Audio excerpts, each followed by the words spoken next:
Senhor, nós agradecemos pela nossa casa, agradecemos pelo teto que nos abriga, nós agradecemos pela nossa família, pelo nosso corpo físico. Senhor, nós temos muita gratidão por tudo que o Senhor tem feito por nós, pelo dia, pela noite. Somos muito gratos pela sua misericórdia divina. E em teu nome, Senhor, nós damos início ao nosso estudo dessa noite. Que assim seja, hoje e sempre. Hoje nós começamos o estudo do capítulo 8 do livro, né, que é chamado de Tomadas Mentais, né? Esse estudo, inclusive, fez parte de um vídeo que entrou hoje, 19 horas, no canal, né, que tem, na verdade, é um estudo sobre obsessão espiritual, né? Sobre obsessão, desobsessão, gerenciamento emocional. E entrou hoje, 19 horas, um vídeo que fala exatamente dessas tomadas mentais, mas num outro contexto, no contexto da obsessão espiritual, né? Obsessão de desencarnado para encarnado. Então, o capítulo 4 do livro Ora em Estudo apresenta problemas de suma importância. O livro que ele está falando, Ora em Estudo, é o livro nos domínios da mediunidade, né? Que ele usa aqui para poder... Esse livro do Estudando a Mediunidade, Martins Peralva, ele é uma análise, em muitos pontos, do livro Nos Domínios da Mediunidade, né? Então, ele fala que, no capítulo número 4 do livro Ora em Estudo, apresenta problemas de suma importância para todos os que nos achamos empenhados no esforço de autorrenovação com o Mestre. Analisando aquele magistral capítulo, melhor se consolidou velha impressão de que, em vários casos, nem sempre o obsessor é o desencarnado, mas sim o encarnado, né? Semana passada, inclusive, também no canal, toda segunda-feira nós temos vídeo no canal às 19 horas sobre o tema obsessão, desobsessão, gerenciamento emocional. Na segunda-feira passada, no canal entrou às 19 horas também o estudo de obsessão espiritual de encarnado para desencarnado, né? Quando o encarnado se torna o obsessor do desencarnado. Então, e hoje entrou o assunto que é o contrário, né? O desencarnado para o encarnado. Então, analisando aquele magistral capítulo, melhor se consolidou velha impressão de que, em vários casos, nem sempre o obsessor é o desencarnado, mas o obsessor, em muitos casos, é o encarnado. Existem inúmeros casos em que o espírito luta titanicamente para desvencilhar-se da prisão mental que o encarnado estabelece em torno dele, conservando-o cativo e subjugado a pensamentos dolorosos e enfermiços, né? É tão interessante isso aqui, porque no estudo do livro No Mundo Maior, tem um estudo de caso lá, né? O estudo de um caso em que a família consegue manter a pessoa encarnada dando fluido vital para ela. Em volta dela, chorando, lamentando o desencarne daquela pessoa que estava ali na iminência, né? Porque ela já estava assim no limite, né? Não tinha mais como, e continuava viva. Aí o mentor espiritual lá, no caso o Calderaro, ele diz que ele analisa as filhas da mulher, né? Chegando perto dela e envolvendo ela com o fluido vital deles. É como se eles estivessem energizando a pessoa. A pessoa precisava desencarnar, já estava passando a hora de desencarnar, e eles continuavam em volta dela, vitalizando ela com fluido vital, com a mente totalmente alimentando a pessoa, já nos últimos momentos, impedindo que ela desencarnasse.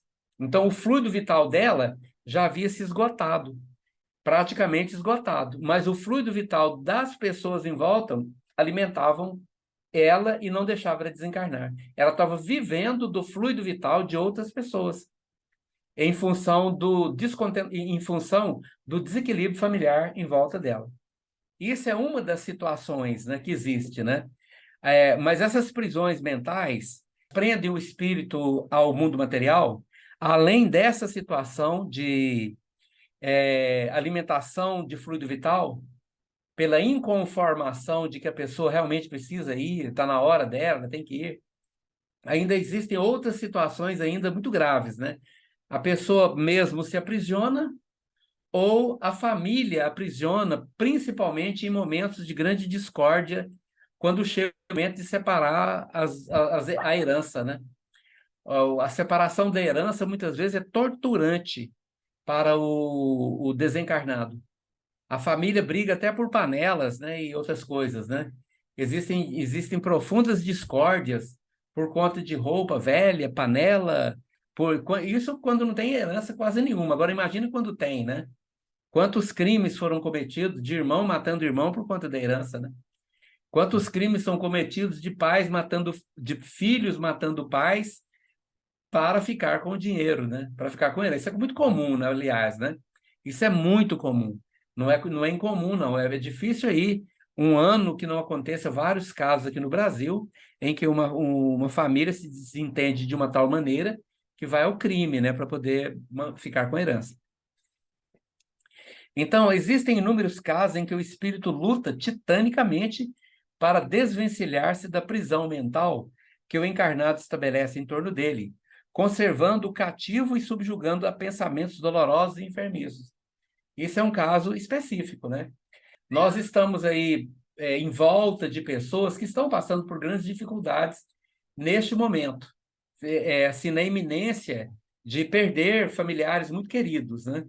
Então, nesse momento, nós precisamos dar muito apoio para essas pessoas, um apoio espiritual, apoio mental, conversando com elas, orientando, né? Porque essa hora da prova é uma hora da prova mesmo, é a prova pesada, né? É a prova dura, é uma das mais difíceis, onde você chega e naquele momento o pensamento, a harmonia dos familiares em volta diz tudo. Ela determina a qualidade do desencarne da própria pessoa, determina a qualidade, inclusive, de como essa pessoa vai desencarnar. Esses pensamentos e sentimentos, né, de tristeza, de desarmonia, ela causa um distúrbio intenso, prejudicando muito a qualidade de vida de quem está acabando de desencarnar. Então, nós que somos as pessoas em volta, que estamos em volta, né, ajudando, tentando de todas as formas ajudar, que nós sejamos aquelas pessoas capazes de contribuir para que elas possam, então, conviver bem com essa situação agora, nesse momento, né? Para maior facilidade, estudemos o assunto à luz do diagrama seguinte. Prisões mentais são de pessoas, situações e coisas. Então, isso aqui, o que aprisiona o espírito. Por que isso aqui faz parte do estudo da mediunidade? É para a gente compreender, tanto relacionado ao caso do médium psicofônico, quanto também do esclarecedor, para que ele possa ter uma compreensão do que está acontecendo com os espíritos durante a comunicação.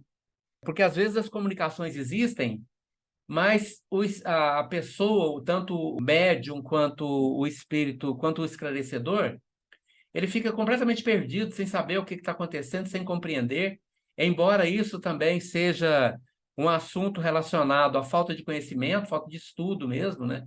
A pessoa estuda pouco, porque eu acho difícil um médium que não tenha lido ainda, estudado ainda, o livro Nos Domínios da Mediunidade, do qual ele está citando aqui, né? Esse livro é essencial para o conhecimento do médium, tanto do esclarecedor quanto do médium psicofônico, principalmente, né? Essa pessoa, o grupo mediúnico, precisa estudar esse livro. Nós já estudamos esse livro lá no centro, né? Ali com o grupo, ali estudando ali capítulo a capítulo, dia após dia, né? Lá nos nossos trabalhos de estudo na segunda-feira. Fizemos também o estudo deste livro em forma de lives, né, no nosso canal. Foram 70 e tantos dias, né, estudando o livro Os Domínios da Mediunidade. É muito importante esse conhecimento, porque o conhecimento é que nos dá a direção. Sem conhecimento, ficamos perdidos. Não sabemos o que está acontecendo, não sabemos o que está ali, o espírito está comunicando, às vezes está falando coisas, às vezes não está falando nada, às vezes ele está comunicando e é preciso que haja uma compreensão tanto da parte do médium psicofônico quanto da parte do esclarecedor para poder entender mais ou menos o que está acontecendo ali, né? Já é difícil com conhecimento, imagine sem nenhum. Então, a questão da prisão mental, ela é relacionada às pessoas. Quando a prisão mental é relacionada às pessoas, é de um lado ou de outro.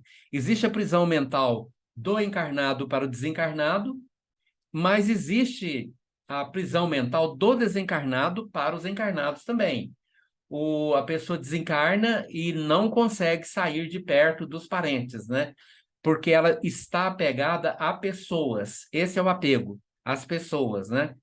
Então, existe o aprisionamento a pessoas quando a pessoa não quer sair de perto do outro. Por exemplo, a mãe que desencarna e não quer sair de perto dos filhos. É o filho que desencarna e não quer sair de perto da mãe ou da família. O aprisiona, porque não querer sair é normal. É muito comum que eu não queira sair. Mas a situação não é quando eu quero, apenas eu quero ou não quero alguma coisa. A situação pior é quando eu me apego morbidamente. É o apego mórbido, eu não vou sair daqui e daqui ninguém me tira. Você argumentar, não, eu não quero sair, tudo bem. Agora, você se apegar às coisas e fugir mentalmente de todas as situações que você desconfia que estão querendo tirar você dali, aí é problema. Tipo, aparece aquela luz que aparece mesmo, né? Aparece uma voz, aparece alguém que diz, vamos comigo, né? Vamos comigo, vamos embora daqui, né? E a pessoa não vai, mas não vai, não atende nenhum propósito.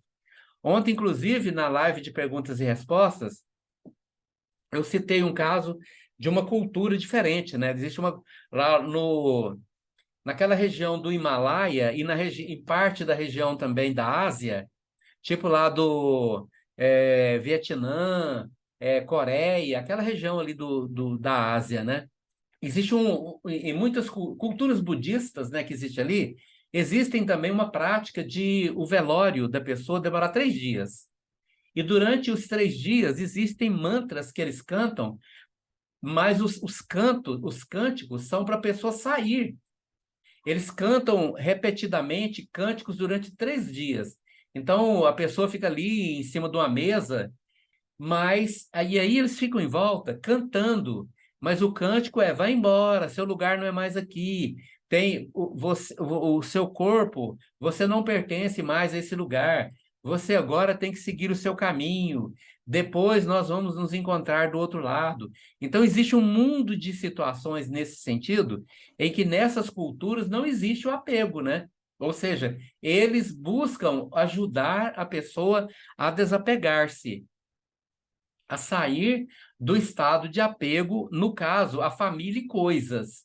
Então, são 3 dias de martelando na cabeça do espírito que está ali. Eles acreditam que o espírito fica próximo ao corpo, e aí eles ficam próximo à família, então o velório é sempre em casa, ele é sempre realizado em casa, e ali há uma doutrinação muito forte para que a pessoa saia desse mundo, ela atenda o chamado para poder sair desse mundo, né? Então, isso aí é o apego às pessoas e às coisas. E ele fala aqui também do apego às situações, né? O que seria o apego às situações? É a pessoa que fica preocupada com problemas. Situações são problemas, né? Problemas. Ou seja, assim, problemas criados pela pessoa, às vezes, né? Por exemplo, uma situação ali de desarmonia, que ela não quer sair de perto, uma situação de é, problema que alguém ficou devendo dinheiro para ela, problema de o que vão fazer com a minha herança, o que vão fazer com o dinheiro, né? Aqui é tão interessante Me parece que é no livro Nos Domínios da Mediunidade mesmo. Cita um caso em que o senhor, lá, o dono, né, das riquezas dele, dos bens dele, se tornou um obsessor terrível da família por conta da divisão dos bens. Ele não queria que dividisse os bens. Teve um caso, inclusive, em que a filha casou com uma pessoa que ele achava que aquela pessoa seria a destruição da família dele, dos bens materiais dele. Então, ele estava pegado a bens materiais ao mesmo tempo ligado aos bens materiais e ao mesmo tempo ligado às situações que estavam acontecendo ali em volta, né? No caso, a situação seria a divisão dos próprios bens materiais dele. Então, esses tipos de situação são muito comuns, né, e aprisionam a pessoa no mundo físico. E ela não sai, fica ali, fica por muito tempo num estado de perturbação e perturbando as pessoas, né? Aqui ele fala dos frutos da doutrinação, né? Doutrinador é o esclarecedor, né? Eu não sei por que que mudou isso, né? Porque vai mudando ao longo do tempo e, às vezes, acaba... o doutrinador é o esclarecedor, é a pessoa que conversa com o espírito, né? Ali, né? Aqui nós temos vários doutrinadores, né, que trabalham no nosso centro.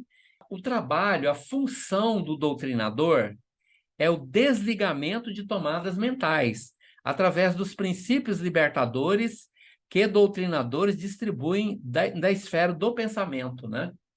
Desligamento de tomadas mentais através de princípios libertadores que doutrinadores distribuem da esfera do pensamento. É óbvio que nós não somos, nós como esclarecedores, nós não falamos para os espíritos sobre assuntos do tipo, você já morreu, você já desencarnou, vai embora, né? Segue a luz, nós não falamos isso, né? Por quê? Porque nós seguimos uma linha de doutrinação em que nós agimos como pronto-socorristas, né? Esta é a nossa função, essa é a nossa linha de trabalho. Você não vai falar para o espírito nada, nem aconselhar nada sobre o comportamento dele, de jeito nenhum. Nós somos socorristas, né? A espiritualidade traz o espírito até aquele lugar que ali é um pronto-socorro, e nós vamos ajudar a socorrer aquela pessoa. Por que que nós precisamos? Por que que a espiritualidade precisa de nós? Qual o motivo que os espíritos precisam de nós? Por quê? Por que que eles não fazem isso lá no plano espiritual? Porque existe uma categoria de espíritos que definitivamente ficam inacessíveis a eles, né? Os espíritos fazem isso, eles socorrem muita gente, a maior parte, a grande maioria dos espíritos desencarnados são socorridos no plano espiritual pelos próprios espíritos desencarnados, sem que haja de maneira alguma necessidade nossa aqui. Não precisa. Porém, existe algumas categorias de espíritos que eles estão tão perturbados, num estado de perturbação tão grande, que eles não são acessíveis aos espíritos, aos desencarnados. Eles só são acessíveis aos espíritos que estão na mesma condição deles. Então, ele está sofrendo absurdo, ele vê o outro que está sofrendo absurdo também, e digamos assim, às vezes ele ataca, às vezes ele se defende de espíritos que estão na mesma categoria dele. Mas qualquer um que esteja um pouco elevado, além da categoria dele, e que queira socorrê-lo, ele não atinge ele, não chega perto, sabe? Não, ele não consegue receber a influência, ele não consegue, de forma alguma, entrar em sintonia com este espírito, ele não consegue receber a influência. Então, aí é que por isso a importância da mediunidade. Por isso é importante da mediunidade de psicofonia consciente. Este é o grande modelo, né? Psicofonia consciente. Não adianta ser psicofonia inconsciente. Médiuns psicofônicos inconscientes é uma fonte de muitos problemas, são muito problemáticos, né? Médium psicofônico consciente, para poder ter domínio da sua mediunidade, tem que ser uma pessoa muito equilibrada, com a vida muito resolvida, sem problemas emocionais, com muita maturidade emocional, com muitos sentimentos bons, com muita consciência espiritual. E isso é uma raridade no nosso meio. Nós, como médiums, somos pessoas comuns que temos ainda a maior parte de nossos problemas a resolver. Não temos praticamente nada resolvido em nossa vida. Nossa vida é muita coisa a resolver, muito mais problema do que solução. Então, seria muito difícil para nós recebermos um espírito obsessor, por exemplo, e que ele não estimulasse profundamente o nosso lado negativo, né? Aquela energia negativa ali em nós, a tomada mental dele ligada, por exemplo, ao nosso sentimento de culpa, a tomada mental ligada ao nosso orgulho, vaidade, egoísmo, inveja, né? Ou ciúme, ou qualquer sentimento desse, e não houvesse uma hiperestimulação por ele desse conteúdo nosso. Agora, essa hiperestimulação, mesmo com o médium consciente, ele tem domínio. O médium psicofônico consciente, ele tem domínio. O espírito quer gritar, ele não grita. Ele quer levantar e sair correndo, ele não faz isso, né? Ele quer xingar, ele não xinga. Ele quer falar palavrão, ele não fala, porque ele tem domínio. Já o médium inconsciente é muito mais difícil. É a situação, né, da menina que nós temos no centro, né? Ela não lembra nada que acontece com ela. Nada. Aquele instante que acontece ali com ela é um instante nulo. Não há lembrança alguma do que aconteceu com ela. Ela não se lembra de nada que aconteceu com ela. Já conversei inúmeras vezes com ela e ela não se lembra. O problema, ela tem uma boa proteção espiritual, porque se não tivesse, estaria no sanatório. Ela é protegida, né? Ela é protegida por aqueles espíritos que trabalharam com ela em vidas passadas. Espíritos ali de uma linha de atuação mediúnica, né? Onde ela viveu e trabalhou. Não se equilibrou e os espíritos estão ali em volta dela. E eles trabalham. Você vê lá que, de repente, ela fala muito que a Jurema está ajudando ela. Aí, antigamente, era o Enzo, né, que ajudava ela, um espírito chamado Enzo. Esse se afastou, melhorou a condição dele, saiu de perto dela, raramente chega perto dela, né? Mas se libertou dela também, porque ali é uma simbiose, sabe? Ela aprisiona os espíritos e eles aprisionam ela. Ela é dona dos espíritos e eles são donos dela. Então, mas ali é uma mediunidade inconsciente. Você se lembra que quando nós colocamos ela para trabalhar lá no centro, nas quartas-feiras, né, chegou um momento que ficou incontrolável, né? É muito difícil controlar e não estava dando nenhum resultado positivo e dando, sim, muitos resultados negativos. Então, o que acontece? Já o médium psicofônico, não, o consciente, não, ele tem ali a importância do trabalho dele para ajudar os espíritos, e ajuda muito, porque ele mantém-se. O primeiro choque de educação, de contenção, que aquele espírito muitas vezes é desequilibrado, destrambelhado mentalmente, desequilibrado emocionalmente, é quando ele incorpora no médium consciente que tem um domínio sobre ele. Né? O domínio é determinado pela própria espiritualidade, que escolhe qual tipo de espírito vai se aproximar de nós, né? Qual tipo de espírito se aproxima de nós na comunicação mediúnica. Nem todo médium tem competência para receber qualquer tipo de espírito. Se assim fosse, os espíritos teriam domínio ainda maior sobre o médium. Acontece que a espiritualidade regula direitinho ali para dar a cada um de acordo com a sua capacidade de suportar. E o nosso interessante é que o nosso trabalho tem crescido muito, né? Tem assim crescido nesse sentido. Cada vez mais temos recebido espíritos mais complicados. Cada vez mais temos recebido espíritos mais sofridos. Isso quer dizer que a leitura do psicoscópio relacionada às nossas vibrações eletromagnéticas está, de certa forma, sendo positivo. Isso é muito importante, porque isso quer dizer que a qualidade de nosso trabalho está melhorando. E a gente observa isso, né? Então, o papel do doutrinador, do socorrista, é socorrer os espíritos. Então, vamos fazer um panorama do nosso trabalho. Nós temos, graças a Deus, todos os médiuns ali são conscientes, todos são conscientes, não tem nenhum que não seja. Então, isto faz com que, neste trabalho de mediunidade consciente, os espíritos são dominados. Eles recebem uma influência que tem sobre eles um controle pelo próprio médium. E aí entra o doutrinador que vai conversar com estes espíritos não para esclarecer o que já morreram, não para esclarecer não para falar para eles de problemas que definitivamente nós não sabemos, não conhecemos, dar conselhos para eles, por exemplo, de problemas. Ah, mas você não pode fazer o mal, você tem que fazer o bem. Isso aí não é papel nosso.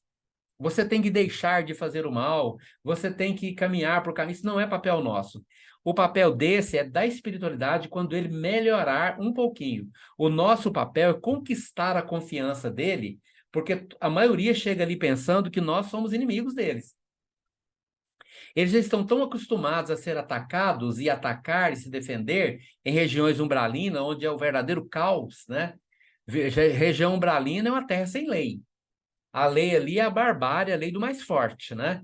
Quem impõe a lei ali são bárbaros, são espíritos bárbaros, espíritos acostumados a muita violência, que impõem ali as suas próprias leis em regiões específicas. E tudo muda. Imagine aí que fosse uma enorme cidade onde existe uma cidade assim 10 vezes maior do que o Rio de Janeiro, né? Ou 1000 vezes maior do que o Rio de Janeiro, onde existisse só aquelas comunidades ali sem lei, onde o narcotráfico é que manda, onde que manda ali aqueles seres ali que têm as suas próprias leis, né?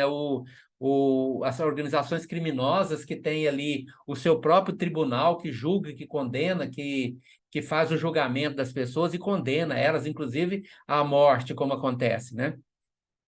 Então, tudo isso faz parte dessas regiões umbralinas. É muito comum isso, né? Nessas regiões umbralinas locais que são exatamente assim.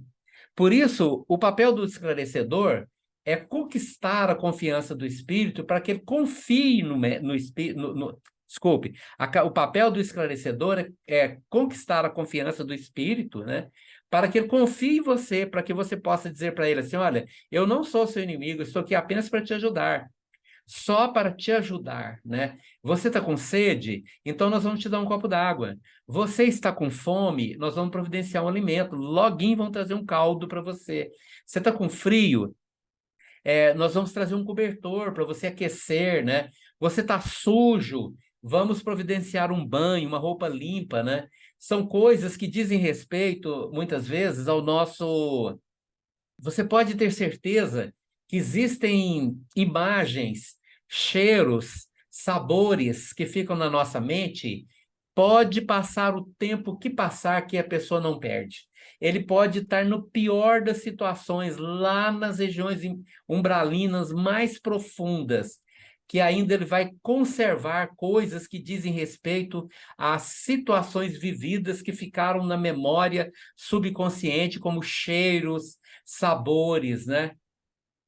Coisas assim, o cheiro da roupa limpa, sabe? O cheiro do pão, esse cheiro assim que você passa de perto de uma padaria, tem aquele cheiro do pão, né? O pão acabou de sair do forno, né?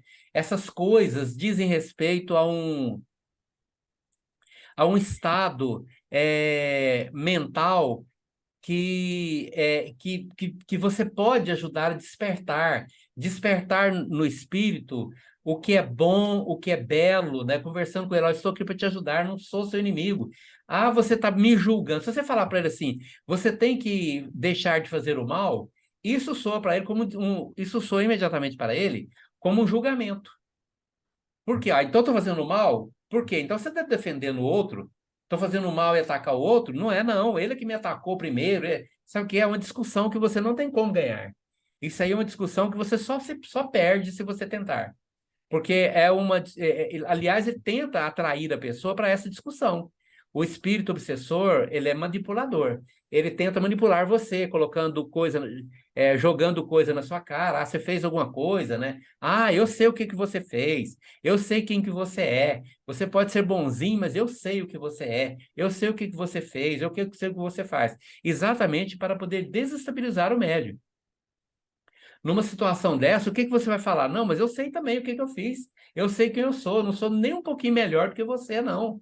Você está enganado se você estiver pensando que eu sou melhor do que você. Eu não sou. Eu só estou aqui. Ó. Você está aí, eu estou aqui, eu tenho um copo d'água e você não tem. E eu estou querendo te dar o meu, dividir com você o meu copo d'água, mas que eu sou melhor do que você, eu não sou, não. Porque se ele captar na mente aqui, ó, olha aqui, desligamento de tomadas mentais através dos princípios libertadores que doutrinadores distribuem da esfera do pensamento. Não é em palavra, não. Eu estou falando para ele, mas minhas palavras estão. O verdadeiro o verdadeiro teor, a verdadeira força, estão nos meus pensamentos. Eu que sou ali o socorrista, eu sou o enfermeiro, eu sou o distribuidor de água, eu sou aquele que distribui ali um prato de caldo, uma informação, alguma coisa ali que, sabe, vai ajudá-lo. O banho, né? A gente observa ali uma coisa muito interessante, gente. Existem espíritos que chegam ali, eles são, assim, cobertos por um fluido que é igualzinho o petróleo, sabe? Só que o petróleo é brilhante. Às vezes que eu já vi petróleo, ele brilha. Ele é uma substância extremamente escura, preta, né? E ele brilha. Os espíritos, eles não brilham, ele é opaco. É uma escuridão, é como se fosse uma escuridão. E é um fluido igualzinho um asfalto. Na verdade, nem é como o petróleo, é como se fosse um asfalto, uma substância asfáltica opaca, sem brilho.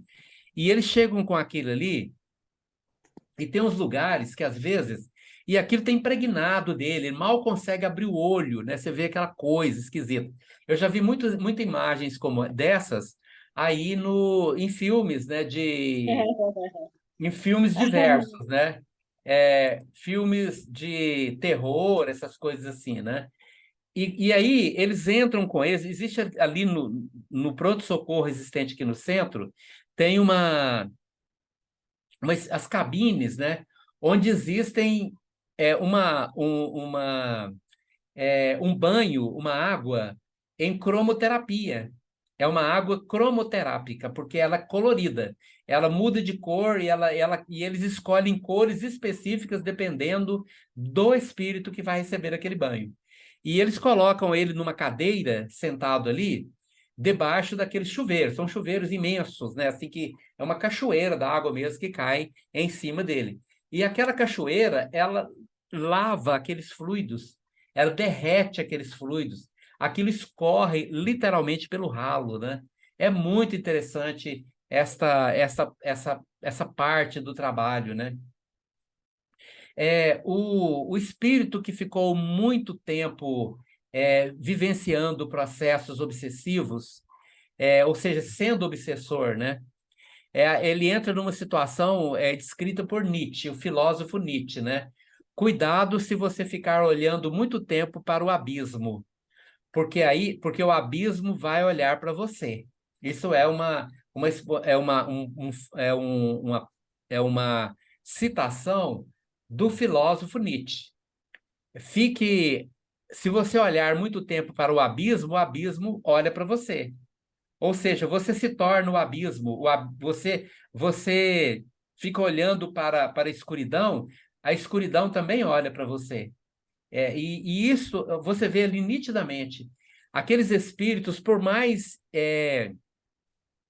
empáfia que ele tem, sabe? Ele tem assim aquela arrogância, aquela prepotência. Você observa que por mais ali que ele esteja arrogante, sabe? Aquela arrogância falando que ele não precisa de nada nem de ninguém, ele até cria uma imagem irreal dele, uma máscara. Ele cria uma máscara onde ele está ali, nessa máscara, ele pensa que ele está limpo, ele pensa que ele está saudável, ele pensa que ele está ali por cima da situação. Mas definitivamente ele não está. Não está. É muito comum que estes espíritos principalmente os obsessores de longo tempo, que olharam muito tempo para o abismo olhou para ele também. E isso fez com que a vibração dele caísse à medida que ele olhava para o abismo. À medida que ele se tornava um obsessor, perseguindo, perseguindo, perseguindo, ele acabava se tornando um ser com a vibração muito baixa.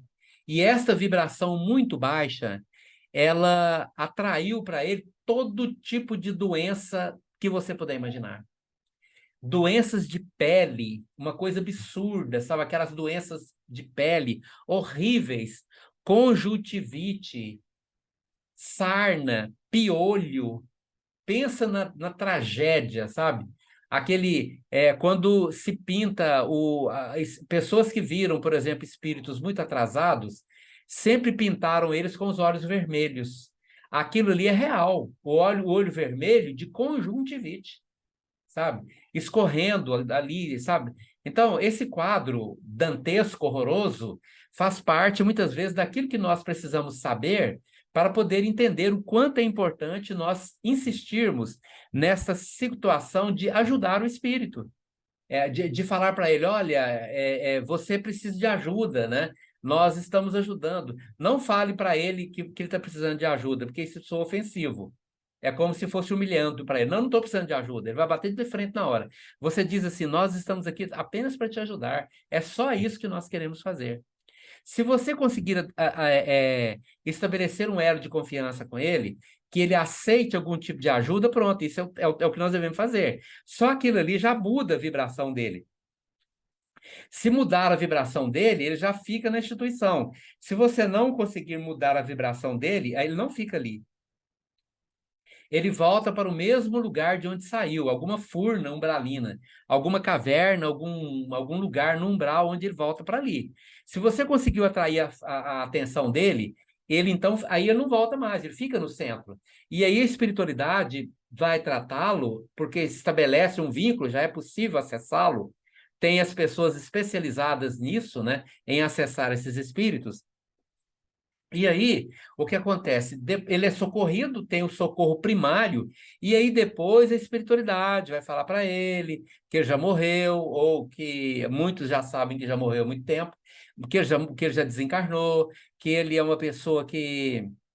O que aconteceu com ele não justifica o fato dele ter se tornado um perseguidor, porque, na verdade, ali é uma lei de causa e efeito, onde não existem injustiçados nem inocentes, né? Duas coisas que a gente tem que tirar da nossa cabeça é que existe injustiça e existe inocência. Ninguém é injustiçado e ninguém é inocente. Tudo é determinado pela lei de ação e reação. E nisto, aí você tem esse é o papel do esclarecedor. Alguma pergunta, jovens? Alguém quer comentar alguma coisa? É um assunto empolgante. Vê se vocês se empolgam. Eu fico aqui tão cansado de falar sozinho, meu Deus do céu. Lazarino, eu Ou, tenho esse assunto realmente me interessa, até porque muitas das coisas que o senhor fala aí é o que dia a dia lá do esclarecedor, né? E geralmente fala sempre enfim, da psicofonia, mas essa parte me interessa bastante.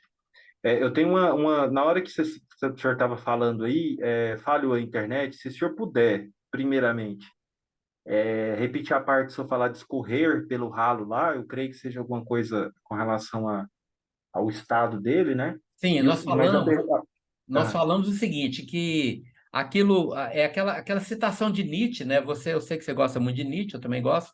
Então, o que acontece? Nietzsche diz assim: se você olhar demasiadamente para o abismo também vai olhar para você, né? Ou seja, você se torna aquilo que você está ali dentro do seu pensamento e aquilo que você busca, aquilo que você persegue. E estes espíritos, muitos deles não sabem, mas eles ficaram demasiadamente olhando para o abismo. O que que significou? O que que significou? Que ele ficou muito tempo voltado para uma prática mental de destruição com relação a alguém.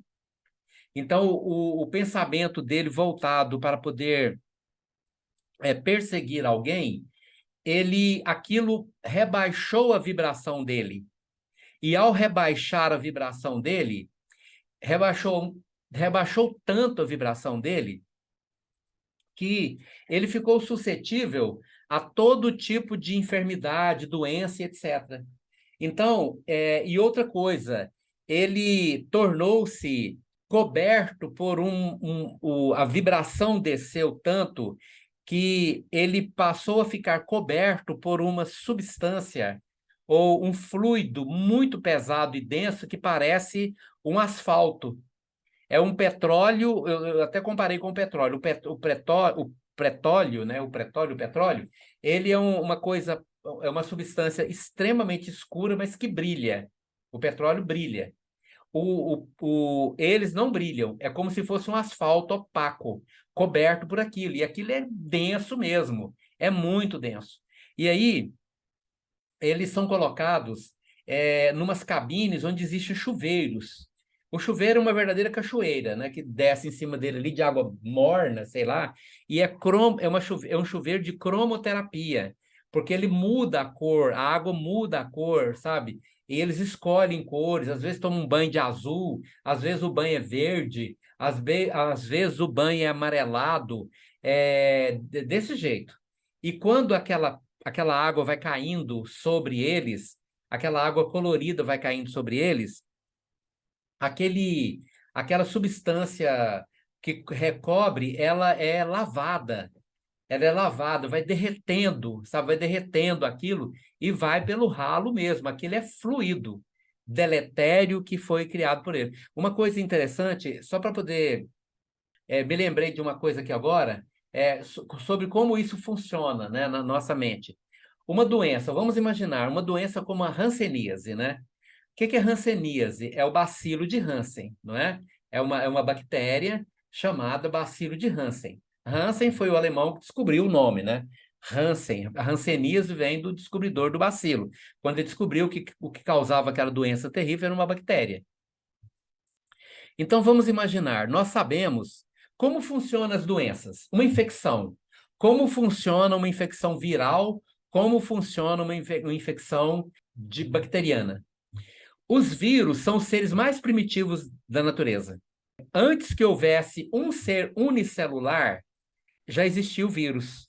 Houve um momento em que a Terra ficou coberta de vírus. Estes vírus é que evoluíram e tornaram-se células. O que é uma célula? É um ser unicelular. O que é uma única célula? É um ser unicelular e ele é superior em desenvolvimento ao vírus. O vírus não consegue se reproduzir sozinho. Ele precisa, porque ele não é completo, ele não é uma célula, ele não tem um núcleo completo, ele não tem um DNA completo, ele tem apenas partes desse DNA.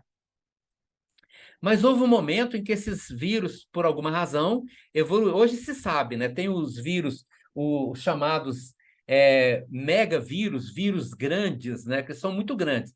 Continuam sendo microscópios, mas são muito grandes. Estes já são muito próximos evolutivamente de se tornar uma célula. Mas imagine a situação. Vamos falar do bacilo de Hansen. A hanseníase é uma doença que existe no mundo para humilhar. Este é o conceito mental da hanseníase, é humilhação. Ao longo da história, ela criou-se em torno da hanseníase. Pior, vamos falar uma outra palavra, lepra. É a mesma coisa. Criou-se em torno da lepra algo extremamente humilhante. Lá nos tempos antigos, quando os leprosos eram proibidos de sair do vale dos leprosos, né? E vamos trazer a coisa mais para cá, né? Na década, até a década, muito próximo de nós, até a década de 50, final da década de 50, início da década de 60, aqui em Minas Gerais, Rio Grande do Sul, eles andavam ainda nas estradas. Como é que funcionava? Aqui no Brasil nunca teve um vale dos leprosos, né? Teve as casas de socorro para onde eles eram levados, né? Mas muitos andavam em bandos pelas estradas. E as famílias deixavam assim lá na cerca alguma coisa para eles, um cacho de banana, uma comida, né? E eles andavam com um polaque. O que é o polaque? É um sino, aquele sino que põe na vaca, o sininho no pescoço, o polaque, né? Chama polaque aquilo, né? Não sei por quê, mas esse é o nome. o cabrito, a vaca, né, anda com um polaque daquele para o dono saber onde é que ele está perdido no meio do mato, né? Então, essas pessoas usavam isso, para que quando alguém visse elas andando pelo caminho, desviasse, entrasse no mato para elas passar, né? Isso durante milhares de anos, essa doença foi ligada à extrema humilhação. A pessoa perdia absolutamente tudo, tudo, tudo, tudo, né? Então, o bacilo de Hansen, o que é ele? É uma bactéria, é um ser unicelular. Aliás, ele é uma bactéria que vive, que foi desenvolvida ao longo de bilhões de anos lá nos primeiros desenvolvimentos da vida. Essas bactérias estão no planeta Terra muito antes que nós existíamos. Elas existiram na Terra durante 2 bilhões e 800 milhões de anos.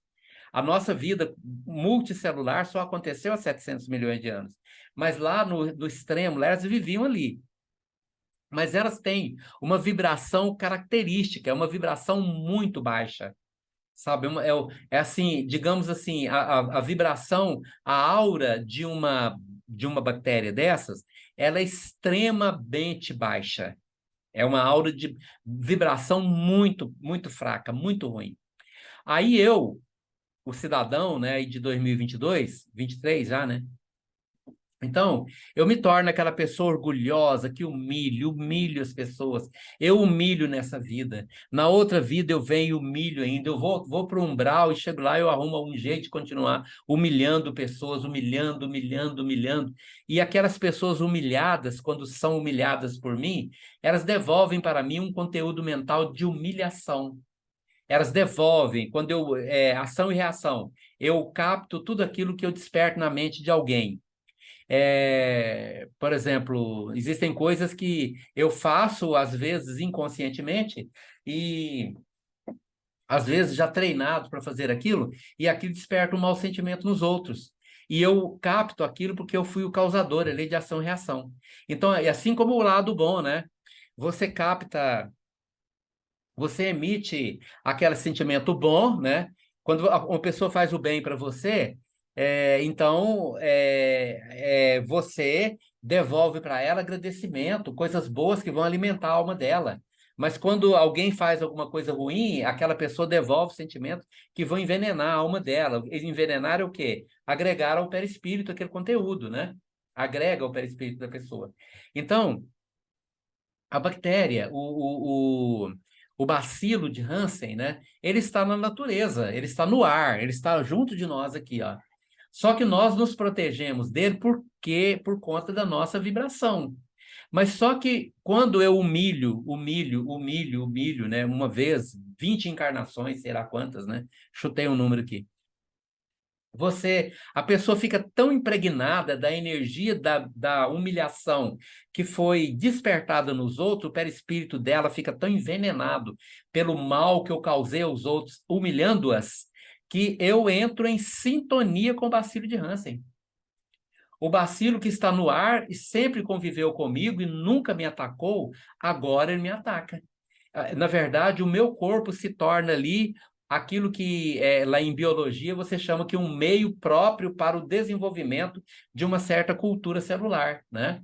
Quando você faz um exame aí para poder, um exame de urina, por exemplo, que é uma urocultura, o que eles vão fazer? Eles pegam aquela urina e põem para poder, no meio próprio de cultura, para poder desenvolver determinadas bactérias ali, para que ali desenvolvam bactérias. Se você tiver uma infecção, vai desenvolver uma bactéria. E eles vão identificar qual aquela bactéria que está ali no organismo. E depois vai testar nela os antibióticos que funcionam nela.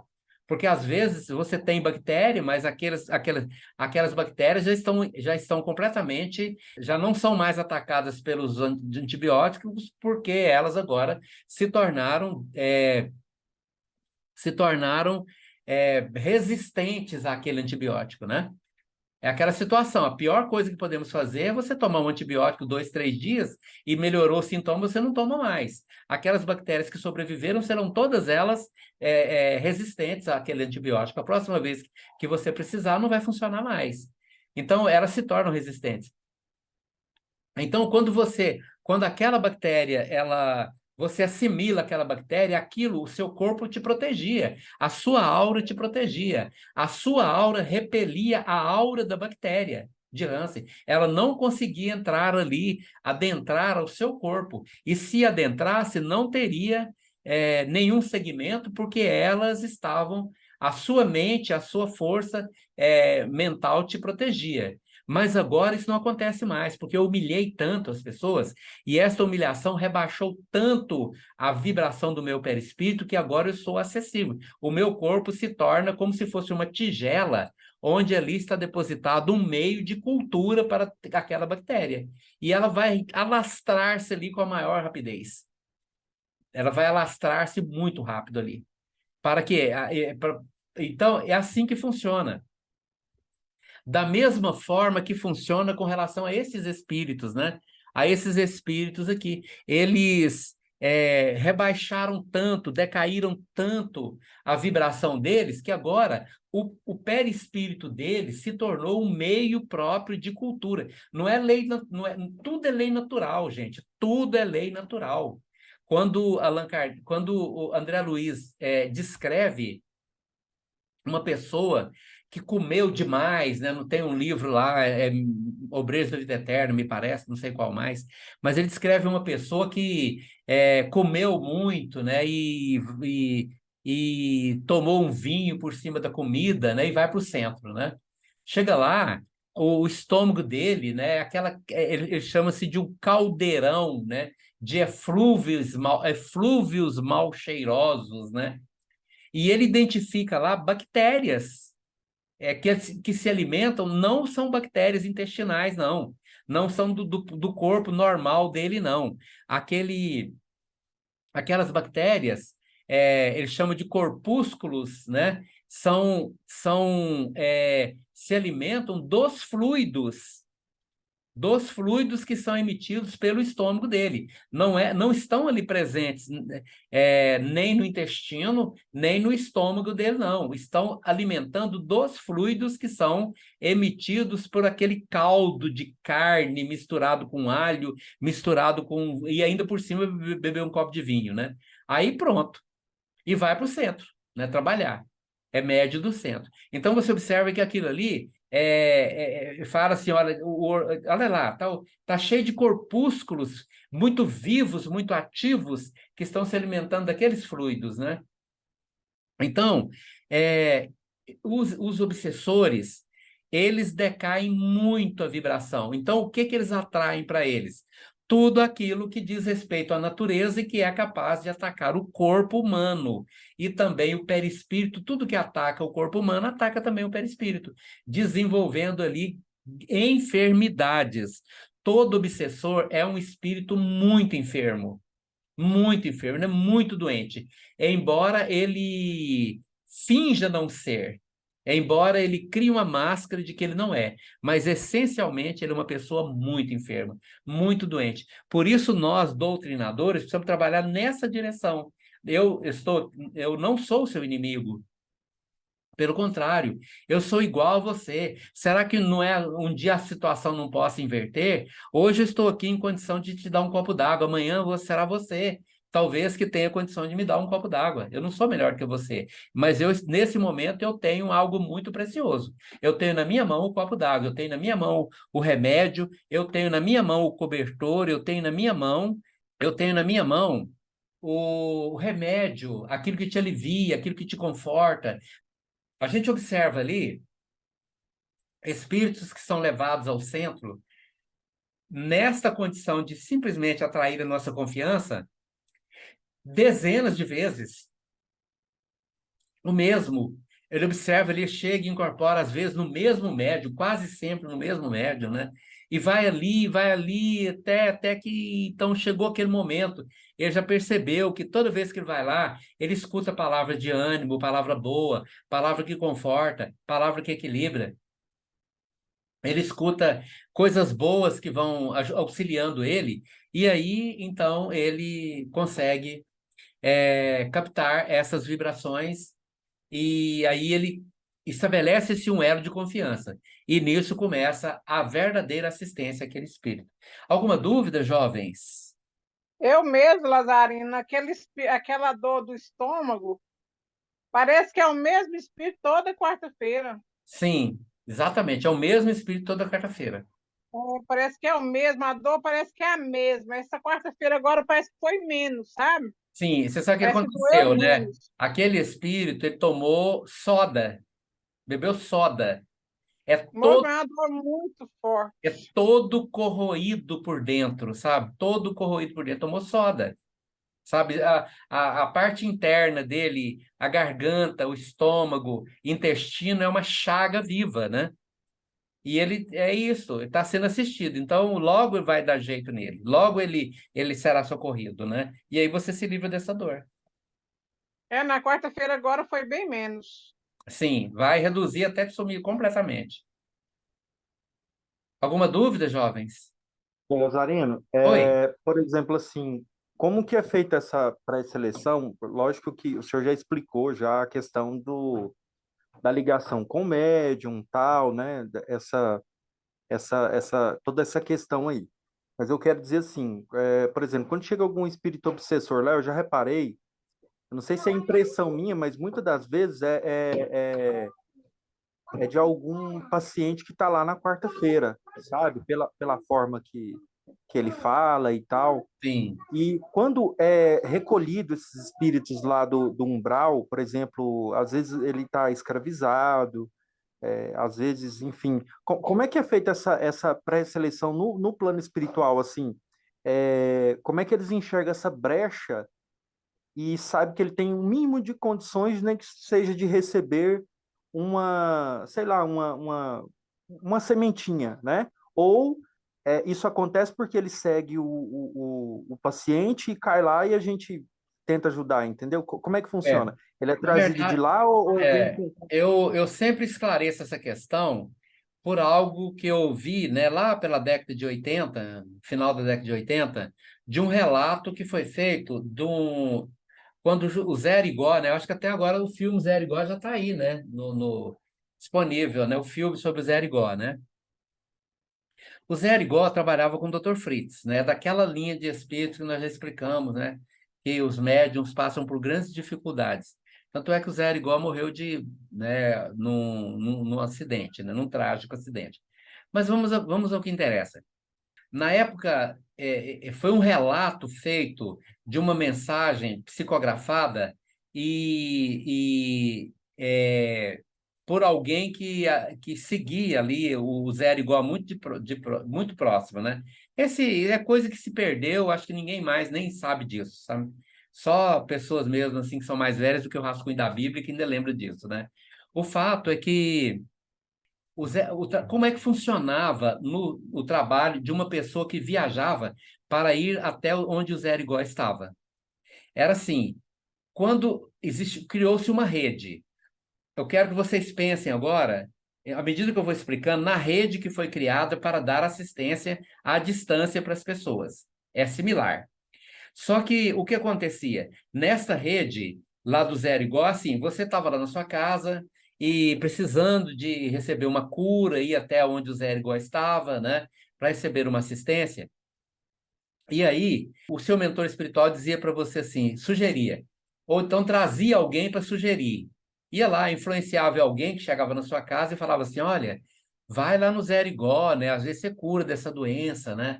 Vai lá, né? Ele pode te ajudar.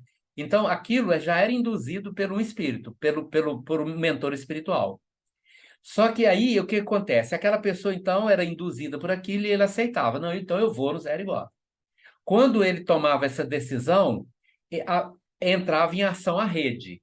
Tipo assim, um acionava o outro numa projeção geométrica e chegava naquela equipe espiritual que estava lá no Zero Igual esperando já. Então, quando a pessoa entrava na porta, ele já falava: você é fulano, seu nome é tal e você tem tais doenças.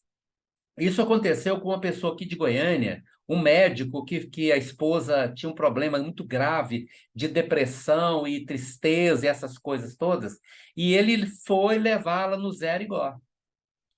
E, né, e chegou lá, ele todo pomposo, era um médico famoso aqui em Goiânia na época, e ele chegou lá com a esposa. O Zé era igual, o Dr. Fritz, que, né, não, chegou nele e falou assim, ele olhou para a mulher, olhou para ela e falou assim, olhou para ela, olhou para ele e falou assim para ele, você é um cavalo. Na bucha, assim, sabe? Ele quase caiu de costas, sabe? Como é que você quer ter uma mulher que tem um mínimo de sobrevivência, né, mental, alguma coisa assim, se você é um sujeito que humilha, maltrata, vive jogando na cara dela, você é um inimigo dela, como é que você esperava que ela fosse? Você sabe o que é? Tudo aquilo que ele pensou, vai curar a minha mulher. E ali, naquele momento, ele descobriu que ele era a doença da mulher. E como que o Dr. Fritz soube disso? Ali foi mágica instantânea? Não, estava a rede de assistência até eles, né? Então, quando hoje, imagine aí, não tem ninguém, Hugo, no mundo que não tenha alguém que ame. Não tem. Se existe um espírito sofrendo no umbral, em algum lugar existe alguém que ama aquela pessoa e está orando por ela, pedindo por ela. Existe alguém no plano espiritual que está pedindo, cuida do meu filho, cuida do meu marido, cuida da minha mulher, cuida, né, cuida de fulano, beltrano, porque ele está sofrendo no umbral, e eu estou pedindo que ajude ele. Existe sempre. E se não tiver ninguém, imagine que a pessoa não tem ninguém em particular. Aí o que que entra em ação? A providência divina, o amor de Maria de Nazaré, o amor de Jesus, o amor dos trabalhadores da espiritualidade que faz, às vezes, daqueles que não tem ninguém em particular. Imagine que eu não tenho ninguém. Eu nunca tive pai, nem mãe, nem parteiro, nem ninguém que me amasse, mas ali tem a da providência divina que me socorre. Assim como existe o psicoscópio em termos individuais e coletivos, o psicoscópio olha para mim como individualidade e vê a minha vibração. O psicoscópio olha para o grupo espírita e vê a qualificação do centro espírita, o nível de capacidade vibratória. Mas existem os gigantescos psicoscópios que olham para o umbral. O umbral. E lá nas profundezas do umbral, de repente, cria-se assim, sabe, uma onda iluminada ali naquele ambiente ali. O que significa aquilo? Que alguém naquele lugar, por um instante sequer, fez um tipo assim, meu Deus, me socorre porque eu estou perdido, sabe? Oh, meu Deus, por que aconteceu isso? Ou seja, houve um momento ali de uma mudança de vibração. E imediatamente uma equipe socorrista especializada se dirige daquela situação. Então, relacionado a isso, também estão os nossos trabalhos. Por exemplo, como que a pessoa chegou no nosso centro? Como que a pessoa chegou no grupo explicado, Espiritismo explicado? Qual foi a razão que ela chegou? Quantas pessoas dizem assim, não, eu estava lá navegando na internet e alguém indicou, ou alguém, simplesmente eu achei. Como a pessoa chegou no nosso centro, como a pessoa chegou ali. Tudo isso nada é por acaso. A lei da sincronicidade é extremamente ativa em todos esses eventos. Ficou claro? Claríssimo, seu Nazaré. Ótima explicação, ficou show de bola. É assim que Você funciona. passa, é porque eu sempre tive dúvida, assim, que eu sei que tem a ligação, mas essa aí ficou ótima, ficou bem claro. Obrigado. Ok. Ficou muito bom, interessante, viu? Muito interessante. Pois é, Marileide. Que bom que você está aqui conosco. Gostei muito. Aproveita, Marileide, e faz a prece para a gente. Já é 9h10.